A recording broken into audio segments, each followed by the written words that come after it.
She turned me into a joke for her followers, calling me boring while I paid for everything. So I walked away in silence. Now she's offline, alone, and I'm building a life with someone who thinks I'm perfect. That I'll be honest, I wasn't even on TikTok when all this started. I'm 32, she's 28, and while she lived online, I've always been more of a private person. My idea of a good Friday night was cooking a proper meal, a bottle of wine, maybe watching a documentary. She was more about live streams, dances, and filters. At first, I didn't mind. We balanced each other out. She'd drag me into the modern world. I'd anchor her in reality. Or so I thought. We'd been dating a little over a year, living together for 6 months. Things weren't perfect, but whose relationship is? We had the usual disagreements about chores, spending time together. I always figured those were normal growing pains. Then came the video. I'd worked a late shift the night before. I'm a paramedic, which means long, erratic hours and adrenaline-fueled exhaustion. That morning, I was dead asleep, sprawled across the bed, mouth open, face pressed against the pillow. She must have stood there filming me because later, as I made coffee, she was giggling into her phone. "What's so funny?" I asked. "Nothing," she smirked, hiding the screen. It wasn't until later that day, when one of my coworkers texted me a link with, "Dude, this you?" that I realized what she'd done. The caption under the TikTok: "Imagine waking up next to this everyday nauseated face with tears of joy, hashtag send help." 500,000 views in a matter of hours. Thousands of comments. Most laughing, some cruel. And there I was, sleeping, defenseless, turned into a punchline. My stomach dropped. When I confronted her, she rolled her eyes. "Relax, it's just a joke. Everyone posts their partners like this. It's funny." "Funny to who?" I asked. "You made me look like trash in front of thousands of strangers. You didn't even ask me." She waved her hand. "God, you're so sensitive. You should be flattered people are even looking." Flattered. That word stuck in my throat like poison. It wasn't the first time she'd dismissed my feelings, but this was different. This wasn't just between us. She'd broadcasted me to the world without my consent, reduced me to content. That night, I couldn't sleep. I kept replaying the video in my head, the comments, the laughter. I'd given her my trust, my vulnerability, and she'd turned it into entertainment. So I made a choice. While she was out the next day collabing with another TikTok friend, I quietly packed my things. Not in anger, not in chaos, methodically. Clothes, documents, my gear. I left the apartment key on the counter with a note. "I'm not your content. I deserve respect. Don't contact me." Then I walked out. The silence in my new place, a small sublet closer to work, felt strange, but it was better than the laughter of strangers echoing in my head. She blew up my phone that night. At first, indignant. "Are you seriously leaving over a TikTok?" Then defensive. "It was a joke. Everyone does this." Then pleading. "Please, people are being so mean in the comments now. I need you here." I ignored her. And then something unexpected happened. Her own followers, the ones she lived for, turned on her. Comment after comment. "Imagine humiliating your man like this and thinking it's cute. This is why you're single material, sis. He deserves better." Clown behavior. Her view count skyrocketed, but not in the way she wanted. By the third day, she'd posted a shaky apology video, eyes red, trying to spin it into a learning experience about respecting boundaries. Too late. Meanwhile, I was at work, grabbing late-night coffee with a nurse I'd gotten to know over months of chaotic ER runs. Her name was Claire. She'd seen me at my worst, bloodied, exhausted, barely holding it together after back-to-back calls. And not once had she mocked me for it. When she heard about the TikTok fiasco, my coworkers filled her in. She shook her head. "She really didn't see you," Claire said softly. "Because anyone with eyes would know you're the kind of man women dream of waking up next to, even drooling into a pillow." I laughed for the first time in days, and something inside me shifted. Because she wasn't just saying it to make me feel better. She meant it. The thing about social media is that it eats its own. One week you're the funny, relatable girl. The next you're the villain of the day. When I left, my ex probably thought I'd come crawling back once I'd cooled off. Instead, she found herself alone in an apartment full of ring lights and half-finished TikToks, while the comment sections she once thrived on turned into a firing squad. It wasn't just the original video anymore. People had started combing through her feed, finding other posts where she'd poked fun at me, Clips of me cooking with the caption, Chef Boyardee 2.0, or me fixing a shelf with free labor, lady's smirking face. Stuff I'd laughed off at the time, because it seemed harmless. But now, in context, it all painted a picture. She'd been mining our relationship for content, and I'd been too naive to see it. Every day, someone sent me screenshots of comments. He left you? Good for him. This is why men don't open up anymore. Girl, you just fumbled a paramedic. Enjoy dating your ring light. Meanwhile, I was rebuilding quietly. I kept my head down at work, though the story made its rounds. Colleagues teased me lightly, but mostly they just clapped me on the back and said I'd dodged a bullet. Claire, though, Claire was different. She never pried, never tried to get gossip out of me. She just sat with me during our short breaks, sipping coffee, trading sarcastic comments about hospital chaos. One night, after a brutal double shift, she surprised me with homemade lasagna. I figured you'd rather eat this than hospital vending machine pretzels, she said, placing the foil dish on the counter of my sublet. I stared at her, exhausted but grateful. You didn't have to.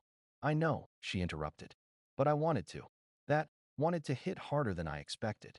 For months, maybe years, I'd gotten used to my presence being transactional. Cook for content, fix things for content, exist as content. Claire wasn't asking for anything. She just cared. While I was learning what it felt like to be seen, my ex was unraveling. She tried calling again, this time leaving voicemails where her voice cracked with tears. Please, they're tearing me apart online. I didn't mean to hurt you. I thought it was funny. I need you. I need someone who understands me. The irony wasn't lost on me. She'd once told me I was too serious about everything. Now she was begging for the seriousness she mocked. Then came the stunt. She showed up at my station one evening, makeup smeared, hair in disarray, holding her phone up like she was ready to live stream. I just want to talk, she shouted as I walked out toward my car. Heads turned, co-workers, bystanders, everyone. My gut tightened. I stopped, kept my voice level. Not here. Not ever. Please, she sobbed, reaching for me. They all think I'm horrible. You could fix this with one post. Just say we're okay, that it was a misunderstanding. I cut her off. We're not okay. And I'm not saving you from something you did to yourself. Her face crumpled. The phone trembled in her hand. For once, she turned it off instead of pointing it at me. Then she walked away, shoulders shaking. That was the last time I saw her in person. The fallout kept going online. Brands she'd been working with quietly stopped tagging her. Followers dropped by the thousands. Even some of her influencer friends distanced themselves. Without a steady paycheck or my share of the rent, she was in trouble. And me? For the first time in a long time, I felt light. Free. I went to work, came home, cooked, slept, all without worrying about how I looked through someone else's camera lens. One Saturday, Claire and I wandered through a farmer's market. She paused to buy sunflowers, then tucked one behind my ear with a grin. You look ridiculous, I said. Good, she replied. Then I'll remember this forever. And I realized she wasn't laughing at me. She was laughing with me. The difference was everything. Update. A few weeks passed. My ex faded further into the digital background with every day that went by. She tried a redemption arc, posting a teary video titled, Owning Up to My Mistakes, but even that backfired. The top comment was brutal. You didn't just make a mistake. You built a whole platform clowning your boyfriend. And now you're only sorry because he left. Others piled on. Accountability isn't crying into a ring light. It's changing your behavior. Within hours, she turned the video private. A week later, her account was inactive. I thought that would be the end of it, but drama has a way of lingering. A mutual friend messaged me one night. Hey, did you hear? She had to move back in with her parents. No sponsors left, and her lease was too expensive without your half. I didn't reply. What could I say? I wasn't gloating. Honestly, I felt relieved. Relieved I didn't have to carry her world on my shoulders anymore. Meanwhile, my world was changing in ways I hadn't expected. Claire and I started spending more time together outside of work. It wasn't anything dramatic at first. Coffee before shifts, late dinners after long nights, the occasional Sunday hike. But there was this steady comfort in her presence, like she'd been part of my life all along and I just hadn't noticed. One night, we sat on the hood of my car after grabbing takeout, looking up at the city skyline. You ever think about how fast things can change? She asked. Every day lately, I said with a laugh. She nudged me with her elbow. You're handling it better than most would. Some people would have spiraled. Some people did. I murmured, then instantly regretted the jab at my ex.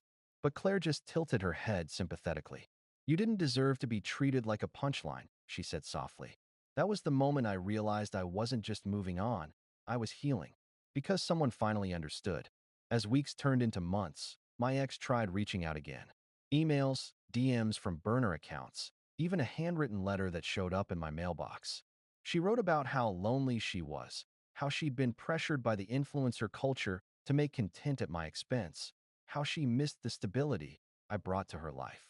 But her words read more like desperation than love. She wasn't sorry she hurt me. She was sorry her safety net was gone. I never replied. The hospital crew eventually stopped joking about the breakup. Instead, they started nudging me and Claire about how cute we were. We brushed it off, but they weren't wrong. Something real was growing there. And then, life handed me the final chapter with my ex. One afternoon, a buddy sent me a link. It was her ex account, revived with a new username, trying to rebrand as a self-love coach. The bio read, helping women heal after toxic relationships, two hearts. The irony nearly made me choke on my coffee. Comments, again, weren't kind. You mean after you were toxic? Girl, sit this one out. Not you trying to be a guru after humiliating your man on TikTok. That was it. That was her legacy now. And mine.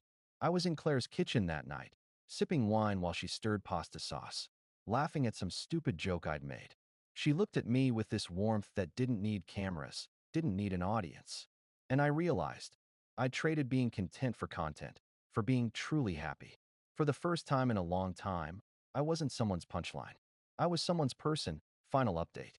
It's been almost a year since that night when everything imploded, when I packed my bag quietly and walked out of an apartment that wasn't a home anymore. If you told me back then that I'd be sitting here now, writing this update with Claire asleep on the couch next to me, I probably would have laughed in disbelief. Because the truth is, I thought that breakup defined me. I thought the public humiliation, her posts, the captions, the followers laughing, would stick to me like a tattoo I couldn't scrub off. I thought I'd always be that guy who got made into a joke. But life has a way of proving you wrong when you least expect it. The ex? She's practically disappeared. From what I hear, mutual friends still whisper when they think I care. She tried this self-love coach rebrand for a few months before abandoning it. Now she works retail, quietly, no cameras, no brand deals. There's nothing shameful in that. Honest work is honest work. But for someone who once built an identity on followers, likes, and raw authenticity, I imagine it feels like exile. I never responded to her last attempts to contact me. At some point, silence becomes the loudest answer. And I think she finally understood that. As for me, well, the universe filled the empty space with something I didn't even know I was looking for. Claire and I are together now. Officially. It wasn't a rebound, wasn't some spiteful replacement. It was two people who found comfort in each other when life had stripped away illusions. She's steady, funny in this dry way that sneaks up on you. And she has this way of looking at me like I'm more than enough. Not a project, not a stepping stone, not a character in her story. Just me. We still laugh about it sometimes, the absurdity of how it all started. Imagine if you hadn't walked out that night, she'll say. You'd still be funding her frappuccinos while she was telling strangers online that you were boring. And I'll shrug, smile, and think about how close I came to being stuck in that loop forever. My family knows the whole story now. At first, I felt ashamed to tell them, ashamed that I stayed as long as I did with someone who clearly didn't respect me. But when I finally opened up, my sister said something that stuck. Respecting someone else doesn't mean ignoring when they stop respecting you. That line replays in my head whenever I think about how I got here. At work, the guys still tease me, but now it's in the light-hearted way friends do when they're genuinely happy for you. Claire packed you lunch again? Or look at him smiling at his phone. Must be a Claire text. They saw me at my lowest, so maybe they deserve to see me at my best. And maybe this is my best. Not because of Claire alone, but because I finally stopped settling for being someone's safety net. I know a lot of people reading this probably expect some cinematic revenge or a triumphant speech, but the reality is quieter. It's not about dramatic showdowns or winning in front of an audience. It's about small choices, freezing the joint account, blocking the accounts, not replying to bait, choosing peace over performance. My ex once chased validation from strangers online. I chased stability in someone who wasn't giving it back. Both of us were wrong in our own ways. But when I walked away, I finally stopped chasing. And that's where I found myself. So, if you've read this far, here's the lesson I'd offer. Don't wait for someone to clap for your pain before you leave it behind. You don't need an audience to justify moving on. Sometimes the most powerful thing you can do is quietly step out, close the door, and let the silence speak for itself. That silence gave me space to heal. That silence gave me room for new beginnings. And that silence turned into laughter in Claire's kitchen, road trips with no destination, nights where she steals the blankets, and mornings where I wake up grateful, not exhausted. Do I think about my ex? Occasionally, yes, but not with anger anymore.